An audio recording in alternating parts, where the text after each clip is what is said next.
Maintenant, on va parler du système nerveux périphérique. Donc, j'aimerais vous rappeler que le système nerveux est divisé en deux parties. Le système nerveux central qu'on a vu dans la dernière vidéo et le système nerveux périphérique qui est lui qu'on va voir maintenant. Rappelez-vous que le système nerveux périphérique, dans le fond, c'est tous les nerfs qui vont sortir de ton système nerveux central ou qui vont rentrer dans ton système nerveux central. Soit que c'est des nerfs crâniens, donc près du cou et de la tête, ou des nerfs rachidiens qui sont du cou et en bas du corps. Le système nerveux qui est périphérique est divisé en deux parties. Les voies afférentes motrices, donc c'est le message nerveux qui vient des récepteurs sensoriels qui se rendent jusqu'au système nerveux central, sont intégrés par le système nerveux central. Et ensuite, la décision est prise par le système nerveux central et on envoie un message nerveux par les voies efférentes motrices vers différents effecteurs qui peuvent être des muscles ou des glandes. Les voies efférentes, elles, comprennent deux différentes composantes, les voies efférentes somatiques et les voies efférentes autonomes. Somatiques, c'est des actions conscientes qui sont prises par le système nerveux central, comme parler, marcher, manger, beaucoup de différentes actions que l'on fait qui vont nécessiter des muscles et donc un message nerveux qui est envoyé à une certaine série de muscles dans une séquence spécifique pour faire une action qui est voulue. Les voies efférentes autonomes qui, elles, vont être inconscientes et vont se faire sans qu'on ait le contrôle conscient sur ces différentes actions-là. Et le système autonome a deux voies qui sont en opposition, sympathique et parasympathique. Donc, on va voir ça aujourd'hui. Donc, si on commence avec les voies somatiques, donc celles qui sont conscientes, c'est des voies qui font partie du système nerveux périphérique, donc sortent du système nerveux central par une série de nerfs qui envoient le message du système nerveux central vers des muscles pour agir et faire une certaine action. Donc, ce système somatique, généralement, va innerver des muscles parce que c'est les muscles qui vont faire une action qui est consciente et volontaire, qui a été décidée par ton système nerveux central. Donc, l'influx nerveux donc de la tête, du tronc et des membres vont être transmis par ces neurones qui vont acheminer l'information jusqu'aux différents muscles squelettiques pour pouvoir qu'ils fassent une action. Maintenant, si on regarde le système nerveux périphérique, donc on se rappelle que ça, ton encéphale, avec ton cervelet, donc si ton cerveau, ton cervelet, et donc toute la structure qui se trouve dans ta boîte crânienne et ta colonne vertébrale, ça fait partie de ton système nerveux central. Donc, tout ce qui sort, donc si on regarde ici, on peut voir une série de vaisseaux qui vont sortir de ce système nerveux central. Ces différents vaisseaux ne sont pas des vaisseaux sanguins ou des vaisseaux, ça va être des nerfs qui, eux, sont formés de différentes neurones et qui vont être acheminer ces différents nerfs aux différents effecteurs qui peuvent être des muscles. Donc, si vous savez que vous avez tout plein de muscles jusqu'à vos orteils et vos petits doigts, mais aussi à des organes qui sont internes que l'on ne voit pas ici. Les différents nerfs qui font partie du système nerveux périphérique ne sont pas à apprendre pour l'évaluation sommative. Il faut juste savoir que le système nerveux périphérique, c'est une série de nerfs qui vont de récepteurs sensoriels jusqu'au système nerveux central ou du système nerveux central vers des effecteurs pour faire certaines actions. Dans le système nerveux qui est autonome, donc celui-là qui est responsable des réactions qui sont involontaires et des fonctions de certains muscles qui sont involontaires, comme par exemple les muscles lisses. J'aimerais vous rappeler que les muscles lisses, c'est les muscles qui se retrouvent à l'intérieur de ton système digestif et qui permettent aux aliments de passer de ta bouche jusqu'à ton anus. Tu as une série de contractions qu'on appelle le péristaltisme qui se font, donc contraction, relaxation, qui permet de bouger tous tes aliments à travers ton tube digestif dans la bonne direction. Donc, tu as tes muscles lisses qui, eux, sont contrôlés par ton système autonome. Si on y pense, est-ce que c'est vous qui êtes en train de décider comment est-ce que, quand vous mangez, de faire avancer la nourriture de votre bouche jusqu'à votre anus? Pas du tout. Ça se fait de façon automatique par le système autonome et qui contrôle ces muscles lisses-là. Donc, il y a quand même un message nerveux qui se rend à tes muscles lisses de ton système digestif pour s'assurer que la nourriture continue à avancer dans la bonne direction. Ce qui me mène à un petit fait intéressant. Il y a certaines maladies ou certains problèmes neurologiques qui vont avoir comme effet ou comme, comment on appelle ça encore, comme symptôme que le système digestif va avoir ses muscles qui vont se contracter dans la direction opposée qu'ils devraient aller. Je ne vais pas vous donner plus d'informations de ça, mais j'aimerais ça que vous pensiez un petit peu à qu'est-ce que ça veut dire que les muscles se contractent dans la direction opposée que ça va normalement. Et ça, c'est naturellement un problème qui est nerveux et qui doit être adressé naturellement, mais qui va donner des indications sur une maladie ou un problème relié au système nerveux autonome. C'est aussi, le système autonome est aussi responsable de la sécrétion glandulaire. Ça veut dire qu'on a un système qu'on appelle le système endocrinien, qu'on va voir en détail dans le prochain chapitre, qui est un réseau de glandes qui ne sont pas connectées les uns aux autres, mais qui vont être connectées à la circulation sanguine. Et on a certaines connexions nerveuses qui permettent de relâcher certaines hormones. Et ces hormones-là vont avoir une certaine action qui vont contrôler, comme par exemple tes battements cardiaques ou ton rythme respiratoire ou ton utilisation du glucose, par exemple. J'aimerais aussi vous rappeler que les muscles lisses, maintenant que je reviens à nos muscles lisses, c'est aussi les muscles qui tapissent nos vaisseaux sanguins. Et donc, le fait d'avoir des vaisseaux sanguins qui font de la vasodilatation, de la vasoconstriction, c'est aussi relié à ton système nerveux autonome. Ton cœur aussi est connecté à ton système nerveux autonome par une série de nerfs jusqu'à ton bulbe rachidien. Parce que, si tu y penses, c'est pas toi qui contrôle tes fréquences cardiaques. C'est pas toi qui peux dire « OK, cœur bat maintenant » ou « cœur bat à ce rythme-là ». C'est pas toi qui penses à l'action de faire battre ton cœur. C'est quelque chose qui est automatique, qui se fait automatiquement. Le système, c'est aussi un système qui va être responsable non seulement de gérer les fonctions vitales, donc les battements du cœur, les vaisseaux sanguins, leur comme diamètre, la digestion, ça c'est toutes des fonctions vitales, mais ça va être aussi responsable de la gestion du stress. Et ça va être soumis sous deux différents contrôles qui sont en opposition, puis que constamment dans ta journée, tu agis, c'est active l'un, désactive l'autre, et vice-versa. Les deux systèmes vont être le système ça va être le système sympathique et parasympathique. Ces nerfs stimulent, comme j'ai dit, le cœur et certaines glandes.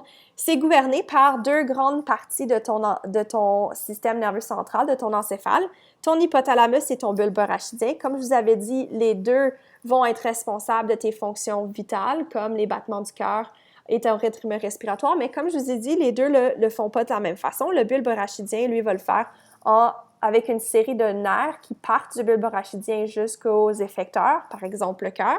Ton hypothalamus, lui, va plutôt utiliser des hormones pour pouvoir contrôler ces fonctions vitales-là. Donc, il va le faire à travers d'hormones plutôt qu'à travers de nerfs. Mais ça va quand même être associé au système nerveux autonome parce que les hormones qui vont être relâchées par l'hypothalamus dans ce cas-là vont être des hormones qui sont aussi à la fois des neurotransmetteurs. Donc comme je vous avais dit, le système nerveux autonome peut être divisé en deux parties qui sont en opposition, le système nerveux sympathique et parasympathique. Si je commence avec le système nerveux sympathique, j'aimerais vous rappeler que c'est un processus volontaire parce que c'est le système autonome sympathique. Et lui, il va être activé dans une situation marquée par un stress. Maintenant, j'aimerais vous rappeler que c'est un stress à court terme. On va parler des stress à long terme un petit peu plus tard quand on va voir le système endocrinien. Mais c'est un stress à court terme. Laissez-moi vous expliquer ce que je veux dire par ça. Un stress à court terme, ça serait par exemple, tu es chez toi, il fait noir, tu décides de ne pas allumer les lumières pour aller chercher un verre d'eau dans la cuisine parce que tu ne veux pas réveiller toute ta famille parce que c'est tard le soir. Donc, tu décides de marcher dans de ta chambre jusqu'à la cuisine et tout d'un coup, tu tournes le coin pour arriver dans la cuisine et tu tombes face à face avec quelqu'un que tu ne t'attendais pas de voir là parce que quelqu'un d'autre a décidé de boire de l'eau en même temps que toi. Naturellement, tu ne t'attendais pas à les voir et quand tu as tourné le coin, il faisait noir, tu ne voyais pas vraiment facilement très bien c'était qui la personne. Juste le fait de voir le contour de cette personne-là à un endroit où tu ne t'attendais pas à voir quelqu'un, à un moment où tu ne t'attendais pas à voir quelqu'un, tu peux t'imaginer que tu sursautes, tu t'éloignes, tu as peur. Qu'est-ce que tu ressens en même temps dans cette situation-là? Donc, en plus de sursauter, de t'éloigner du danger potentiel parce que tu ne sais pas c'est quoi, qui fait partie de ton arc réflexe, tu vas maintenant aussi ressentir que tes battements cardiaques ont augmenté, ta respiration, ton rythme respiratoire a augmenté. Tu te sens plein d'énergie tout d'un coup. Ça, c'est une action du système nerveux autonome sympathique. C'est un stress à court terme. Puis c'est à court terme parce que éventuellement tu réalises que c'est un membre de ta famille qui est là, puis que tous les deux vous êtes surpris mutuellement. Là, tu te calmes, tu sais que c'est pas un danger, puis naturellement, ça se peut que ça te prenne un petit peu plus de temps pour te recoucher après ça, juste à cause de toute l'adrénaline puis l'énergie que tu as obtenue par ce stress à court terme, puis l'activation du système nerveux sympathique. Mais tu vas être capable de revenir à la normale dans un délai raisonnable. Donc, un stress à long terme, c'est quelque chose de différent et qui va durer beaucoup plus longtemps. Donc, comment tu as réagi, ça, c'est à cause de l'activation du système nerveux sympathique qui a permis de relâcher des grandes quantités de noradrénaline et d'adrénaline dans ta circulation sanguine. Maintenant, elle va le faire de deux façons. Elle va le faire directement à l'aide de nerfs qui, eux, se rendent directement à des muscles effecteurs comme le cœur, les vaisseaux sanguins, et va même se rendre jusqu'à tes glandes surrénales. Et quand ça se rend dans tes glandes surrénales, ta glande surrénale, en réponse à ça, va relâcher encore plus d'adrénaline et de noradrénaline sous forme d'hormones. Et donc, ça va créer une réaction qui va être très intense, très rapide et automatique. Et l'objectif ici pour ce système nerveux sympathique, c'est de te protéger contre un danger potentiel. C'est-à-dire que ça te fait réagir face à un danger.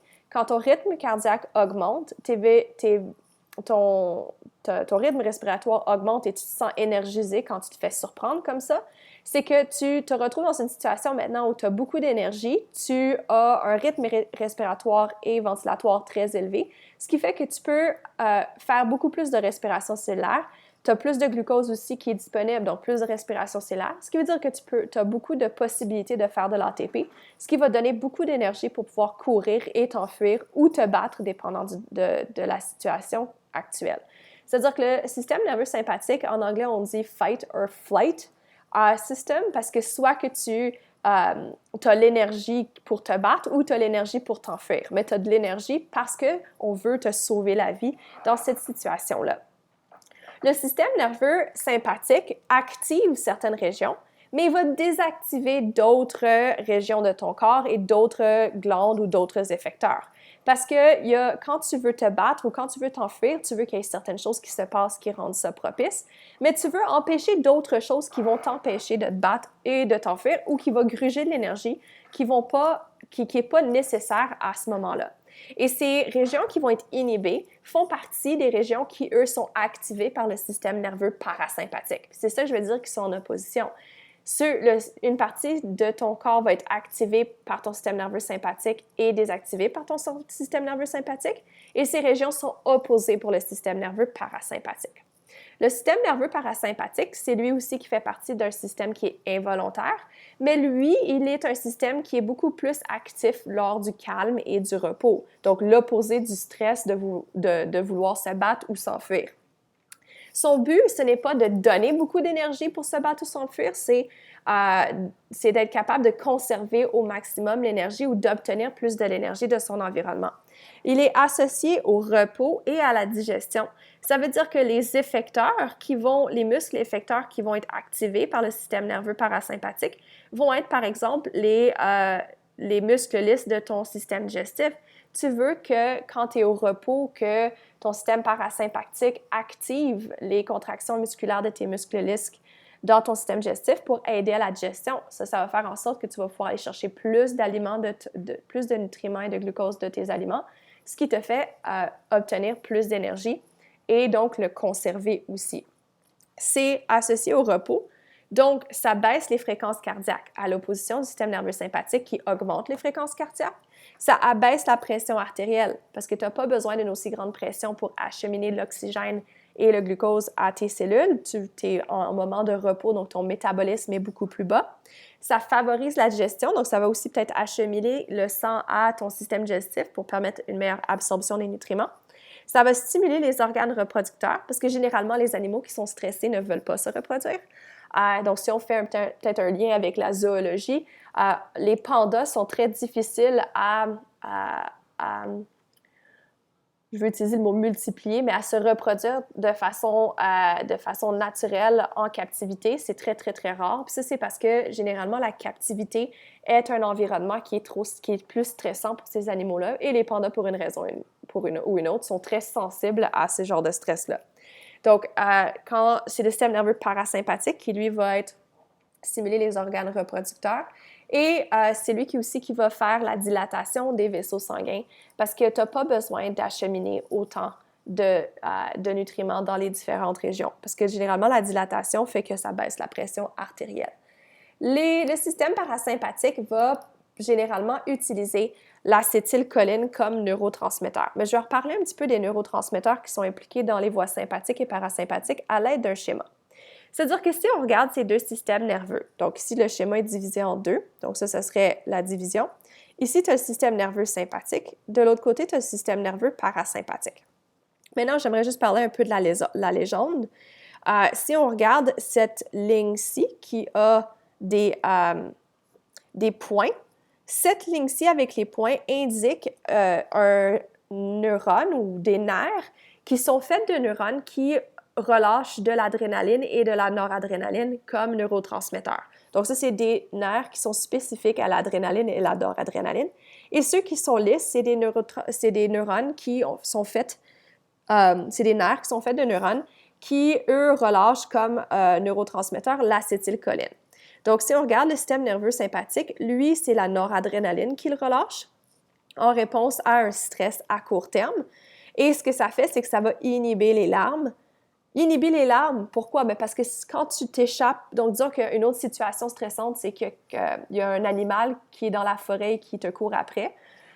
Donc disons que c'est le printemps maintenant, tu décides de te promener dans le parc de la Gatineau tout seul et tout d'un coup, un ours affamé arrive devant toi sur ton chemin, il n'y a pas personne autour de toi et naturellement, il a extrêmement faim. Ta réaction, ça serait probablement de vouloir t'enfuir et de courir, qui, d'après j'ai entendu, c'est pas une bonne idée. Mais je sais pas, je me suis jamais retrouvée dans cette situation. Mais disons que le système qui serait activé dans cette situation-là, ça serait ton système nerveux sympathique. Qu'est-ce qui va arriver? Bien, il va activer certaines choses et désactiver d'autres. Il va donc inhiber, donc se désactiver, les larmes. Pourquoi? Parce qu'à ce moment-là, pleurer va pas te sauver. Ça ne te sert à rien de pleurer pendant cette situation-là. Il faut que tu trouves une façon de survivre. Donc, les larmes sont inhibées parce que c'est pas le temps de pleurer. Ensuite, les pupilles sont dilatées par ton système nerveux sympathique à l'aide de la noradrénaline et de l'adrénaline parce que dans cette situation, parce que si tes pupilles sont dilatées, il y a plus de lumière qui peut se rendre jusque dans ta rétine et donc tu vas mieux voir si la luminosité est basse. Plus que tu vois mieux, plus que tu peux voir le danger venir ou disons que tu t'enfuis du danger, bien, tu peux voir des obstacles beaucoup mieux et pas t'enfarger et te faire manger par l'ours affamé. Ce que ça va aussi inhiber, c'est la salivation. Pourquoi? Parce que la salivation, c'est relié à la digestion. Tu n'as pas besoin de saliver si tu t'enfuis puis que tu n'es pas en train de digérer quelque chose. Tu perds ton temps et tu perds de l'énergie à saliver, donc ça inhibe la salivation. Les voies respiratoires vont être dilatées par la noradrénaline et l'adrénaline qui sont relâchées par les synapses ici de ces neurones sur les effecteurs qui sont les bronches. Tu vas aussi avoir l'accélération des fréquences cardiaques. Donc, si tes bronches se dilatent et tes voies respiratoires se dilatent, il y a plus d'oxygène qui peut se rendre à tes cellules. Ton rythme cardiaque augmente pour acheminer plus d'oxygène à tes cellules et aussi plus de glucose. Ça va stimuler le relâchement du glucose qui est mis sous réserve de glycogène dans ton foie. Parce que là, maintenant, tu veux beaucoup de glucose qui se rende à tes cellules avec l'oxygène pour faire beaucoup d'ATP, pour faire beaucoup de contractions musculaires, pour te permettre de t'enfuir de cette situation dangereuse. Ça va aussi stimuler, puis on le voit pas très bien ici, les glandes surrénales qu'on va voir quand on va parler du système nerveux, du système endocrinien, qui, lui, va avoir une partie de cette glande-là qui, elle, a comme but de produire plus d'adrénaline et de noradrénaline. Donc, ça amplifie les phénomènes qui sont observés ici, parce que la noradrénaline ou l'adrénaline soit envoyée directement par les neurones ou qu'elle soit acheminée à ses effecteurs par la circulation sanguine, ça va donner le même résultat. Ça va inhiber la miction. Donc, la miction, c'est l'activité des reins, donc l'envie d'aller faire pipi. Ça va inhiber la digestion, donc ça va inhiber le pancréas, l'estomac, donc on veut empêcher la digestion le plus possible. Ça va ralentir le métabolisme intestinal et le mouvement intestinal de la nourriture. Ça va inhiber, comme ça va fermer les sphincters, donc ça va inhiber l'envie d'aller uriner et faire caca, parce que c'est pas le temps non plus, c'est le temps de courir le plus vite possible pour échapper à ce prédateur ou au moins se battre contre ce prédateur. Maintenant, j'aimerais vous faire remarquer quelque chose. Ici, dans le schéma, on avait vu qu'il y avait des neurones qui, eux, relâchaient de l'adrénaline et de la noradrénaline. Mais si on regarde dans le schéma, dans le système nerveux qui est sympathique, on peut aussi voir des neurones qui relâchent de l'acétylcholine. Ça, c'est parce que quand tu as un ganglion, donc ça s'appelle un ganglion, donc ici, tu as un neurone qui connecte à un autre neurone, tu vas avoir une série de ganglions dans ton système nerveux sympathique. Les premiers neurones qui se rendent dans ce ganglion-là sont des neurones qui relâchent de l'acétylcholine, mais après ce ganglion-là, c'est des neurones à noradrénaline qui se rendent jusqu'aux effecteurs. C'est-à-dire qu'ici, il y a quelques intermédiaires. Par contre, ici, si on regarde le système nerveux parasympathique, celui-là qui est activé quand tu es au repos et tu n'es pas du tout stressé, lui, il va activer ce que le système nerveux sympathique inhibe. C'est-à-dire que lui, il va stimuler la production de larmes. C'est pour ça que si tu es bien calme et tu es relax et tu es heureux, là, tu peux peut-être avoir des larmes de joie, peut-être. Tu as la contraction des pupilles parce que tu n'as pas besoin de voir aussi bien ce qui t'entoure ou la luminosité parce que tu t'enfuis pas de quelque chose. Ça va stimuler la salivation parce que la salivation, c'est la première étape de la digestion, donc ça stimule la digestion. Ça va contracter les voies respiratoires parce que tu n'as pas besoin d'avoir des voies respiratoires grandes ouvertes quand tu es au repos et tu es calme et tu écoutes la télé ou tu es dans ton lit en train de dormir. Ça ralentit les fréquences cardiaques. Ça stimule la sécrétion par la vésicule biliaire parce que tu veux stimuler la digestion. Ça va stimuler l'estomac et le pancréas et augmenter le métabolisme intestinal parce que ça stimule la digestion. Ça va aussi stimuler la miction et l'évacuation des déchets fécals. Et si on remarque ici, on peut voir que les neurones sont tous des neurones qui relâchent de l'acétylcholine dans ton système nerveux qui est parasympathique. C'est-à-dire que si on fait une synthèse du type de neurones qu'on peut retrouver et les neurotransmetteurs qu'ils peuvent relâcher. Donc, si on regarde le système nerveux qui est somatique, donc rappelez-vous, somatique, ça veut dire que c'est conscient, c'est volontaire. Donc, généralement, l'effecteur, ça va être des muscles squelettiques pour permettre de faire une action qui est consciente. Ça va être des neurones qui ont la capacité ou qui relâchent de l'acétylcholine comme neurotransmetteur. Mais ce qu'il faut savoir ici, c'est que tu vas avoir des récepteurs et le type de récepteur qu'il va y avoir sur ton muscle squelettique qui va être capable de recevoir le message de l'acétylcholine va être des récepteurs nicotiniques. Donc, c'est le type de récepteur, c'est un récepteur nicotinique. Mais le récepteur nicotinique a un site qui permet de reconnaître l'acétylcholine. Donc, ici, puis ça, c'est pour ça qu'on a indiqué un N ici, pour dire quel type de récepteur va être capable de recevoir le message de l'acétylcholine. Si on regarde le système nerveux qui est sympathique, le système nerveux sympathique va avoir des ganglions. Avant le ganglion, c'est toujours, ou entre le système nerveux central et les ganglions, ça va être toujours un neurone ou des neurones qui vont relâcher comme neurotransmetteur l'acétylcholine, qui, eux, vont se lier à des récepteurs. Donc ici, les récepteurs sont encore une fois sur le neurone postsynaptique, qui, eux, vont être des récepteurs nicotiniques. Ça, c'est juste le nom du type de récepteur. C'est pour ça qu'on écrit un N ici dans ce schéma. Mais dès que l'acétylcholine se lie au récepteur nicotinique, ça induit un potentiel d'action qui va jusqu'à l'effecteur. Mais rendu à l'effecteur, ça envoie le message à l'effecteur à l'aide de l'adrénaline ou de la noradrénaline. Et les effecteurs dans cette situation-là, ça va être soit des muscles lisses, cardiaques ou des glandes. Le système parasympathique, lui, va avoir des neurones ou des nerfs qui sont faits de neurones qui relâchent seulement de l'acétylcholine. Donc ici, on voit que l'acétylcholine est relâchée ici. Tu vas avoir des récepteurs à nicotinique ici, nicotinique, dans les ganglions.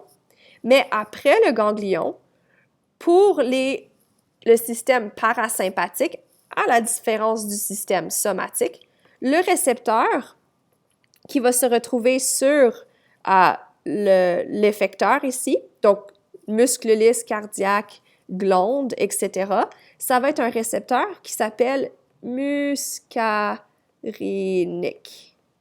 Muscarinique, c'est-à-dire que tu as un autre type de récepteur à la différence de ce récepteur nicotinique-là, qui lui va quand même répondre aussi à l'acétylcholine. Ça veut dire que l'acétylcholine est un neurotransmetteur qui peut activer deux types de récepteurs différents. Un récepteur pour le système somatique, donc pour les muscles squelettiques, et un récepteur pour les muscles lisses, les glandes et les muscles cardiaques pour le système parasympathique, et nicotinique aussi pour les ganglions du système qui est sympathique et parasympathique.